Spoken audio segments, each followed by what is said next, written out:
Үшін мен бір азыр коомчулукта талкуу болуп аткан маанилүү маселени бүгүн айтпасак болбойт. Анткени өзүңүздөр билесиздер, мына корона кризис башталгандан бери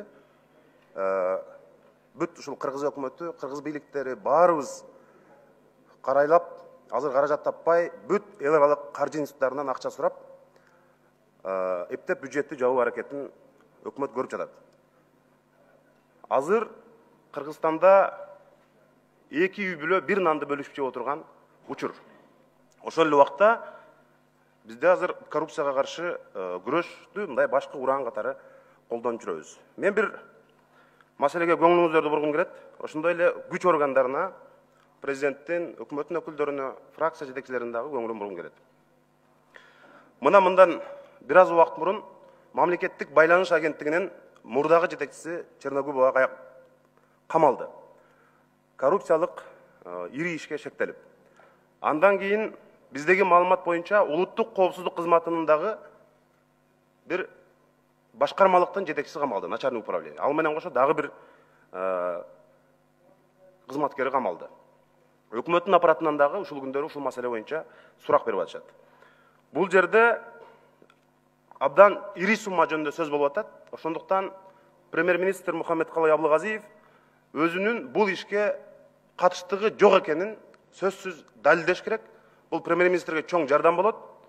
Эгерде катыштыгы болсо, ал түздөн түз тез арада жооп бериши керек. Буга чейин билесиңер, мына Ала ТВ деген болгон. Ал жакында 200 мегагерц өзүнүн жыштыгы менен кошо Билайнга сатылган. Куплю продажада келишим болгон. Бирок ошол Ала ТВ ал телевизионный кабелге гана ыңгайлашкан. Ал жерде жыштык телевидение үчүн гана. Бирок мына ошону Ала ТВ Билайнга 1 миллион 800 миң долларга сатып атат. Билайн биздин мамлекеттик байланыш агенттиги аркылуу жакында ошол 200 мегагерц жыштыгы менен кошо телевидениеге деп багытталган жыштыкты 4G ушул сотовый операторунан мына интернетке туралап, аны переоформление жасады. Эми ушул жерде чоң маселе болуп атат. Буга чейин билесиздер, мына Темир Сариев премьер-министр болуп турганда 15 мегагерц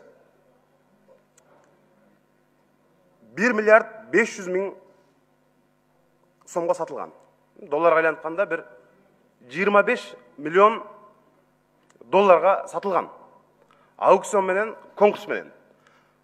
Бул жерде азыркы премьер-министрдин тушунда 200 мегагерц 700 сомго кетип атат. 200 мегагерц.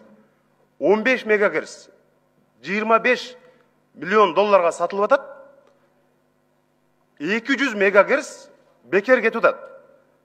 Мына менде азыр мамлекеттик жана комитеттин байланыш боюнча каты турат. Жашыруун каты. Ошол убакта өкмөткө жазып атат. Бул келишим переоформление мамлекеттик кызыкчылыкка каршы келет. Бул жерде бюджетке миллиарддаган акча зыян келет. Биз бул 200 мегагерцтен бюджеттин чоң кемтигин толтурсак болот. Ошон үчүн биз мындай кадамга барбашыбыз керек деп, мына ушундай бил убагында мына ДСП кат менен берип атат. Бирок ошого карабастан, мыйзамды бузуп, эч кандай аукцион кылбай, конкурс кылбай туруп, булар мына казакстандык компанияга өткөрүп берип атышат. Бул жерде абдан чоң мындай маселе турат. Ага чейин ошондой эле дагы бир лицензияны башка сотовый операторлорго булар мына 900 миллион долларлык дерлик. Аны дагы мына бул мен ойлоп тапканым жок. Бул мамлекеттик коопсуздук кызматынын катты. Мына ГКМнын. Бул жерде турат 1000 сомго сатып жиберишкен. 1000 сомго. Ошол жерде ГКМнын эсебинде бул 900 миллион Америка долларына сатсак болмок, бюджетибизди ошол менен толтурсак болмок деп жазып атат. Эми ошондо жалпы эсеби ушул жыштыктан бюджет дээрлик, мына мен адистердин, эксперттердин, мурда иштеп кеткен, азыр иштеп аткандардын эсебинде 5 миллиард сомго зыян тартып атат. Биз азыр көрүнгөн эл аралык институттардан, финанс институттарынан жалдырап 1 минут бергиле. мына bir 2 минут. Мына 5 миллиард сом бюджетке түшпөй атат. Эми ушундай иштер адистердин айтымында ошол эле жетекчилердин мага берген маалыматына эми бизде мекенчил патриот жигиттер кыздар бар экен. Өздөрү кызматта турса дагы мындай күйүп мамлекетке. Биз айта албайбыз. Ошону сага ишенип берип атабыз. Сен айтпасаң болбойт деп азыр ыйлап атышат. Премьер-министрдин уруксаты жок, бул болбойт. Ошондуктан бүгүндөн калбай күч органдары буга катуу киришип, өкмөт башчы бул кылмышка тиешеси барбы, жокпу, тез арада далилдеш керек. Анткени мына улуттук коопсуздук кызматынан да суранат элем. Ошол эле казакстандык ири сотовый компаниянын жетекчисинин оң колу келип премьер-министрге жолуккан. Мына ушундай маселе бар. Анткени биз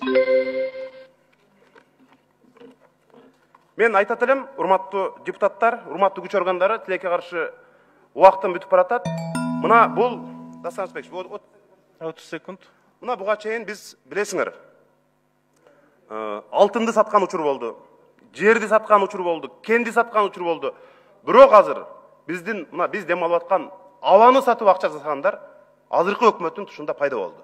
Азыр улуттук коопсуздук кызматында 4 адам ушул боюнча абакта жатат. Тергөө абагында. Буну адилеттүү тергөөнү жасап, мына урматтуу фракция жетекчилери, урматтуу парламент, мына биз тандаган өкмөттүн кадамына мындай бир жоопкерчиликти берүү бул биздин колубузда турат. Калган сөз сиздерде. Рахмат.